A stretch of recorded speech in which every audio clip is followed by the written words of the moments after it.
Eh oui, comme je vous ai annoncé tout à l'heure, c'était ABBA, Dancing Queen, c'est la cover by Elliot en mode piano. Il est 11h12 et vous écoutez Autour de midi.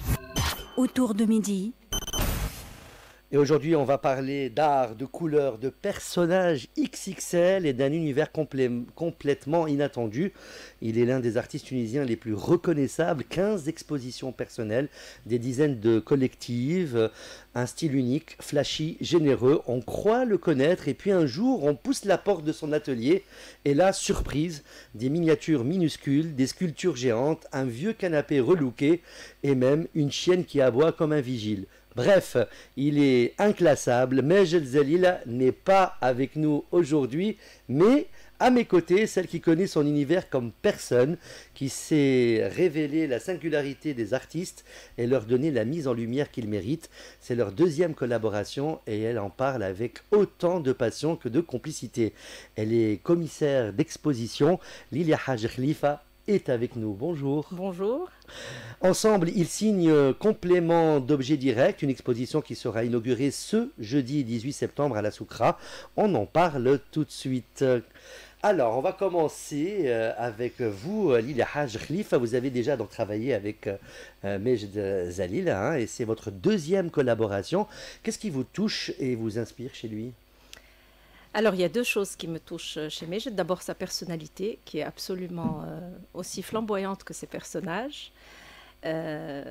Lui en tant qu'être humain, d'abord, et ensuite lui en tant qu'artiste.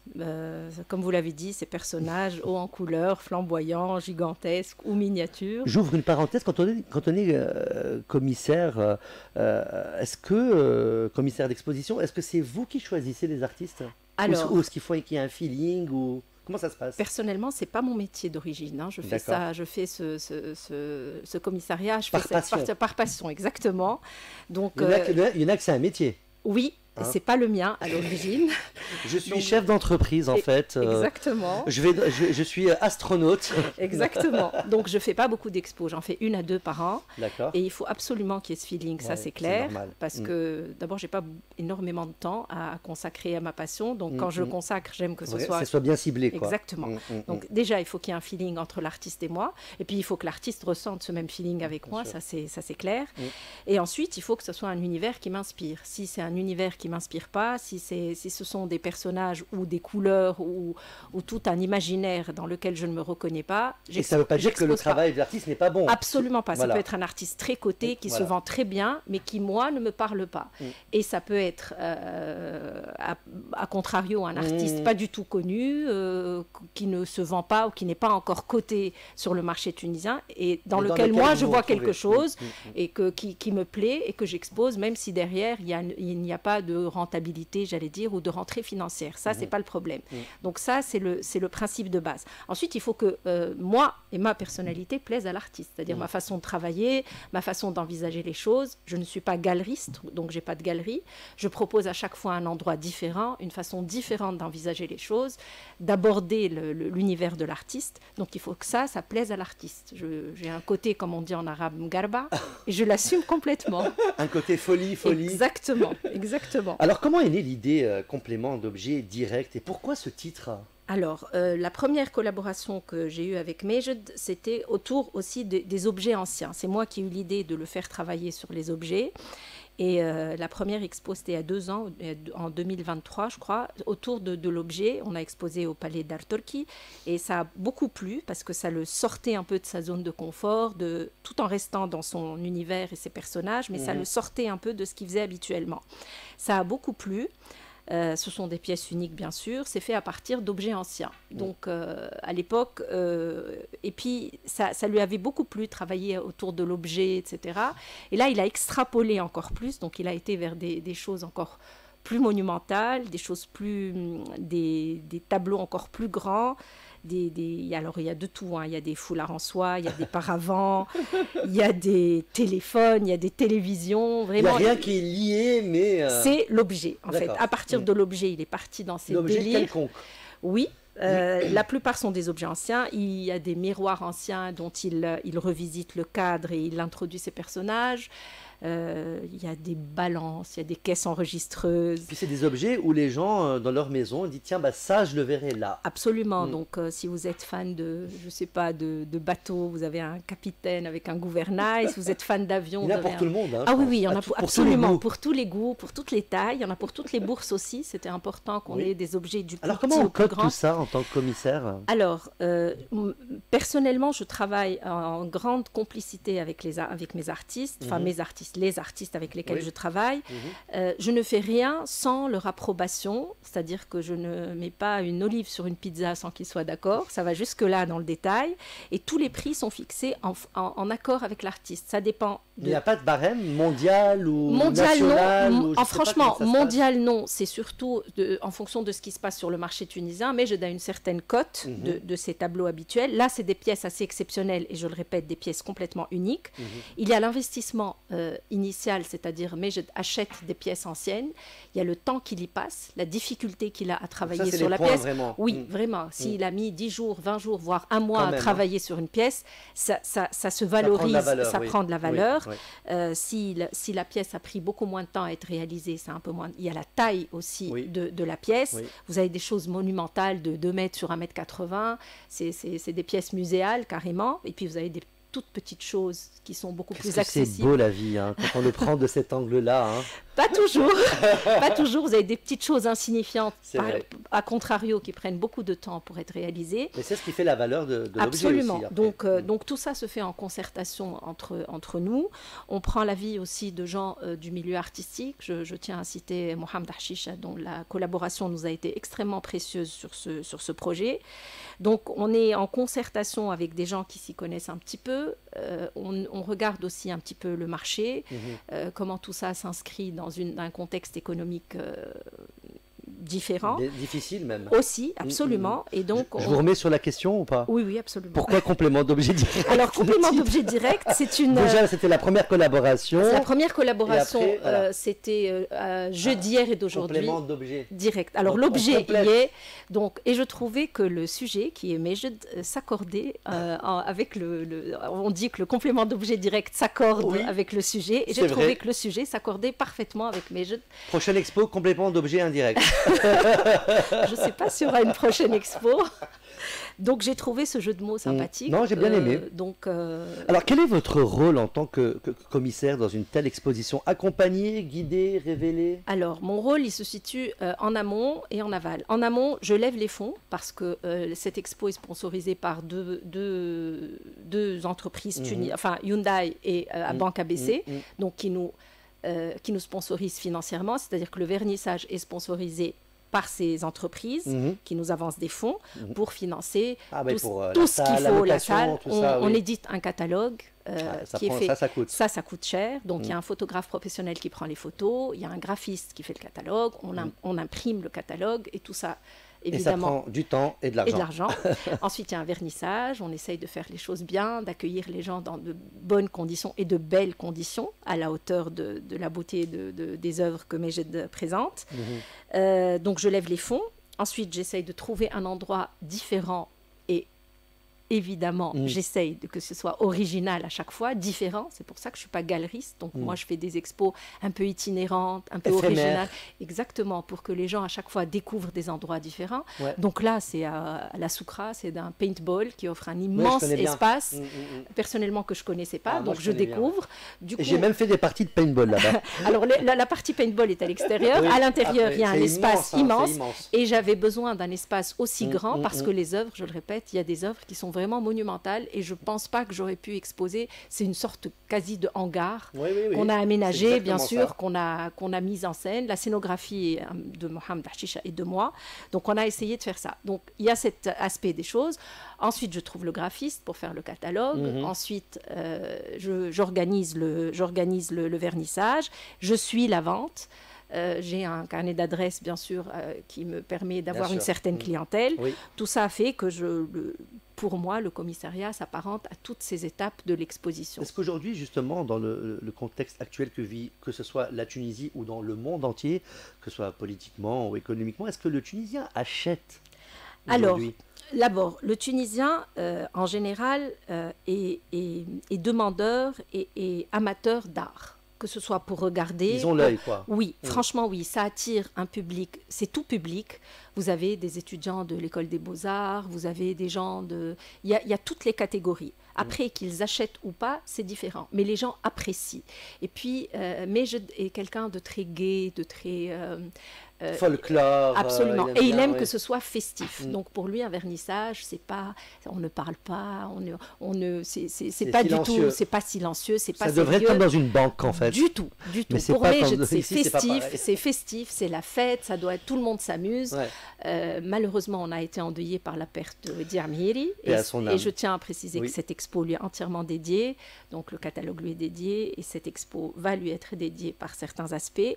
Donc c'est une très grande perte. Mais je n'ai Pour pas Majd, venu aussi par rapport à ça. ouais. Absolument, Très touché. il est très touché par cette perte et, Oui. il est vraiment, vraiment très affecté. Donc, et Ouedir était comme ça aussi. C'était une personnalité flamboyante. Oui. Monet qui va va venir suivre tout à l'heure, oui. va certainement mieux parler de lui que moi. Elle a beaucoup côtoyé, beaucoup connu. Oui. Donc, et Ouedir Toutes était nos comme ça. condoléances à la famille, hein, bien sûr. Absolument. Tout le monde a été ravagé Oui, par absolument, cette perte. par cette perte. Oui. Donc, Ouedir était comme ça. Donc, il faut que ça soit festif, flamboyant, que tout le monde y ait accès, que tout le monde s'amuse. C'est vrai. l'occasion de fêter l'art et pas de le mettre sur un piédestal et de regarder ça un petit peu Le comme... mettre dans une boîte. Du tout. ouais. C'est pour ça qu'il y a un petit peu Que ça tous les soit prix. accessible. Ah, il y a des choses accessibles, des choses qui le sont moins, de par la valeur du travail qu'il y a Bien derrière. sûr. Donc, il y a certaines personnes qui achètent. Il y a des collectionneurs d'art qui sont toujours preneurs de pièces uniques, comme celle que présente Majd. Après, le contexte fait que des fois, c'est plus difficile que d'autres, et des fois, ça se vend un peu plus facilement, mais on fait avec. C'est les aléas de l'art et du marché de l'art. Alors, vous avez décrit l'univers de l'atelier de Majd avec beaucoup de détails. Comment cette immersion influence-t-elle la manière dont vous construisez l'exposition? En fait, je crois que c'est surtout une question de feeling. Quand vous entrez dans l'atelier de Majd, vous entrez complètement dans son univers et c'est en fonction de ce que vous sentez. Il y a certaines choses que fait Majd pour lesquelles j'ai pas de coup de cœur. Hein. J'aime pas tout, j'aime C'est pas normal, 100% hein, on de peut ce pas qu'il tout fait. aimer non plus. Mais là, en vérité, j'aime la majeure partie de ce qu'il fait. 95%. Oui, en grande partie. Et donc, comme ce que j'ai écrit dans le texte de la préface du catalogue, ça vraiment, ça vous enveloppe, ça vous englobe, ça vous prend à la gorge. Donc ces personnages-là sont un petit peu partout, ça vous envahit. Et après, c'est ce qui me donne en tout cas l'inspiration pour dire on va faire ci, on va faire ça. Après, c'est ce qui vous donne le fil conducteur pour faire la scénographie. Donc là, j'espère que vous aurez l'occasion de venir au vernissage. Mais ça me ferait très plaisir. Vous avez des petites scénographies, des petites installations. Vous avez l'impression d'être dans un salon des années 60. J'adore. Après, vous déambulez, vous avez un coin un petit peu plus moderne. Donc Plusieurs tableaux, quoi. Oui, absolument. Bien que l'endroit soit immense, on a essayé de le compartimenter avec Mohamed Hashicha et ça donne quelque chose, ça retrace un petit peu son univers. Et cet atelier, c'est ce qui donne l'inspiration à ce moment-là. Alors, l'art contemporain tunisien, il est riche et diversifié, bien sûr. Quelle place occupe, selon vous, Majd Zalil dans ce paysage? Sans aucune flagornerie, je peux vous dire que c'est un des artistes tunisiens les plus cotés, sans citer Fariel Lakhdari, Mqaroui, Omar Baï, parmi ces gens-là. Alors, mythe ou réalité, quand un artiste décède, il paraît que ça prend plus de valeur à chaque fois. Alors, moi, je suis partisane, je fais partie des gens qui ne spéculent pas sur l'art. D'accord. Moi, quand je me poste devant une œuvre, je peux vous dire j'aime, j'aime pas. Ça me parle, ça me parle pas. Il y a un feeling ou ça pas. peut coûter 100 dinars, 1000 dinars ou 100 000 dinars. C'est quelque chose qui ne me... Ça peut coûter très cher si ça ne me plaît Mais pas. est-ce que c'est vrai, ça prend plus de valeur quand l'artiste disparaît? Il semblerait. Mais le marché de l'art, vous savez, parfois on dit, y compris international, parfois on dit c'est un vrai panier de crabes. Vaut mieux pas y mettre la main parce que ça vous risque de vous pincer les doigts. Je ne saurais pas vous répondre exactement. Le regretté Ben Saad vient de décéder. Il paraît que ses œuvres ont pris énormément de valeur. Je ne pourrais pas vous répondre exactement. Je ne suis pas une experte en art, honnêtement. Je n'ai pas fait les études pour, je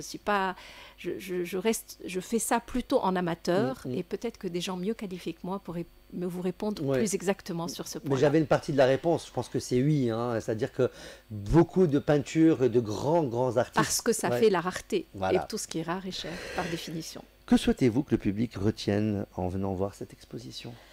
Que c'est un artiste unique, bien sûr. Que ses œuvres, je pense que ses œuvres marquent l'art contemporain tunisien. Qu'elles restent, qu'elles vont rester quelque part, parce qu'il y a un catalogue. J'aime faire des catalogues parce que je trouve que ça laisse une trace. Généralement, je dépose un ISBN à la Bibliothèque nationale pour qu'elle reste dans l'histoire de l'art tunisien. C'est important pour moi pour que ça marque. J'espère qu'on va pouvoir faire un livre entre les deux expositions qu'on a faites avec Majd. Je trouve que c'est important de laisser une trace de toutes ces œuvres, de tout le travail de Majd, ou d'autres artistes d'ailleurs. C'est important parce que ça reflète, comme vous l'avez dit, la richesse et la variété de l'art tunisien qui a vraiment explosé ces 10 ou 15 dernières années. Et je trouve que quand l'art s'exprime, c'est un signe de bonne santé quelque part. Alors, Majd Zalil, il a une quinzaine d'expositions personnelles, inébranlables, beaucoup de collectives, avec complément d'objets directs. Qu'est-ce que ça va lui apporter de nouveau, vous pensez, dans son parcours? Ça change de ce qu'il fait habituellement, c'est-à-dire ses peintures avec ses couleurs, ses personnages flashy. Les 2 dernières expos marquent quelque chose de complètement différent. Ça montre sa palette de personnages, elle est atemporelle, incroyable, mais là c'est un travail différent. Ce que les gens savent moins, par exemple, c'est que Majd est titulaire d'un diplôme de broderie chinoise. Ah. C'est une facette de son talent que j'ai pas encore réussi à lui faire cru. Eh ben oui, moi non plus, j'ai découvert ça parce que c'est moi qui ai retravaillé son CV. D'accord. C'est une facette de son talent que j'ai pas encore réussi à lui faire exploiter. J'espère y arriver un jour. Oui. Et il a littéralement de l'or dans les mains et je trouve qu'il a encore pas montré ou démontré toute l'étendue de son talent. On dit souvent que les personnages de Majd reflètent sa personnalité. C'est ce que j'ai écrit. Dans quelle mesure l'artiste et l'homme se confondent-ils? D'abord, ces personnages sont flamboyants comme lui. Mais je peux me permettre l'expression en arabe, Barkallah Ali, il sourit tout le temps. Il est peut-être beaucoup moins aujourd'hui, oui, mais le sourire est là. Mais le cœur y est, en tout cas. Là, oui. Il voit toujours les choses du bon côté. Il est toujours enthousiaste. Moi, j'ai peut-être, dans les étapes de l'organisation d'une exposition, c'est pas toujours gai. Parfois, il y a des contretemps, tout ça, oui, bien sûr. Des contrariétés. Ouais, c'est toujours lui qui me tire vers le haut. Mais non, ça va aller, tu vas voir, on va y arriver. Positive attitude. Absolument. Et je trouve que la gaieté de ses personnages, le flashy de ses couleurs, reflète absolument ça. Donc, je ne sais pas si vous voyez un petit peu l'étendue de ces tableaux. Il n'y a jamais rien de triste là-dedans. C'est toujours gai et ça, je trouve que ça se reflète dans ses œuvres. Alors, qu'est-ce qui vous relie, vous, dans cette aventure? Complicité humaine, vision artistique, les deux? Vision artistique, non, parce que moi, j'ai pas de vision artistique. Moi, j'ai pas de talent. Je me contente d'exposer ceux qui en ont. Elle prend le bâton et se tape avec. Non, du tout. Je me contente d'exposer ceux qui ont du talent. J'espère que je le fais avec... C'est lui le talent. Le talent, c'est lui, c'est pas moi. Moi, je me contente de le mettre en valeur. C'est un talent, déjà. Merci. Je me contente vraiment d'apporter mon petit savoir-faire à son talent à lui. Ce qui nous relie incontestablement, et c'est valable pour toute l'équipe. Ça va du graphiste aux jeunes personnes qui nous aident à accrocher les tableaux, vraiment ça va à toute l'équipe. C'est le feeling humain qui nous relie, incontestablement. Je ne travaille pas, ou nous ne travaillons pas avec les gens avec qui ça ne passe pas ou ça ne colle pas. C'est vraiment très très important. Si vous deviez définir en un mot cette exposition, lequel choisiriez-vous? Oh, je pense flamboyante. Flamboyante, je prends. Enfin, une question un peu plus personnelle. Quelle émotion aimeriez-vous que le visiteur ressente en quittant l'exposition? Les émotions sont diverses quand on regarde une exposition. Dernièrement, j'ai eu le privilège de visiter l'exposition de David Hockney à la Fondation Vuitton à Paris. Les couleurs, l'accrochage, le travail de la commissaire d'expo, j'ai été saisie, j'en ai eu les larmes aux yeux. Ah, franchement, beaucoup d'émotions, oui, quoi. Oui, bon, moi je suis très très sensible aussi. J'ai des paillettes, des papillons dans le ventre. Des papillons dans le ventre. Si ça pouvait susciter des émotions comme celle-ci, je crois qu'on aura gagné notre pari, oui. Merci à vous, Merci à vous. Lilia Haj Khalifa, d'avoir partagé avec nous cet univers où l'art se fait à la fois spontané, joyeux et profondément humain. On l'a bien compris à travers vos mots, complément d'objet direct n'est pas seulement une exposition, c'est une invitation à regarder autrement, à se laisser surprendre et à entrer dans un monde où la couleur et l'émotion s'entrelacent. Rendez-vous donc jeudi 18 septembre à la Soukra, au paintball de la Soukra, plus exactement pour le vernissage, une occasion unique de découvrir ou de redécouvrir un artiste qui ne cesse de se réinventer et une commissaire d'exposition qui sait mettre en lumière ce qu'il y a de plus sincère dans une démarche artistique. Je vous invite toutes et tous à aller voir de vos propres yeux, car comme souvent en art, les mots ne suffisent pas, c'est l'expérience du regard et parfois du cœur qui fait toute la différence. Merci encore une fois, Lilia. Merci à vous. On a fait le tour, vous avez quelque chose à rajouter non, peut-être? Merci, juste à la mémoire de Wadir encore une fois. Alors justement, juste après, à partir de midi, je vais recevoir deux invités aussi d'exception. Mounet Jmelsiel, artiste qui a côtoyé de près l'univers de Wadir Amhiri, et Saïma Samoud, musicienne, musicologue et experte en gestion de projets créatifs et culturels. Elle est actuellement chef du projet Elissa et elle est enseignante à l'Institut supérieur de musique de Tunis. Ils l'ont côtoyé de près comme de loin. Ils vont nous parler de Wadir et paix à son âme. Paix à son âme. Et ça sera un hommage à lui que RTCI fait et réalise pour Wadir. Merci beaucoup à vous. Merci à vous. Restez avec nous, il est 11h33, c'est autour du midi jusqu'à 13h30. Tout de suite, Barbara avec ma plus belle histoire d'amour. Restez avec nous.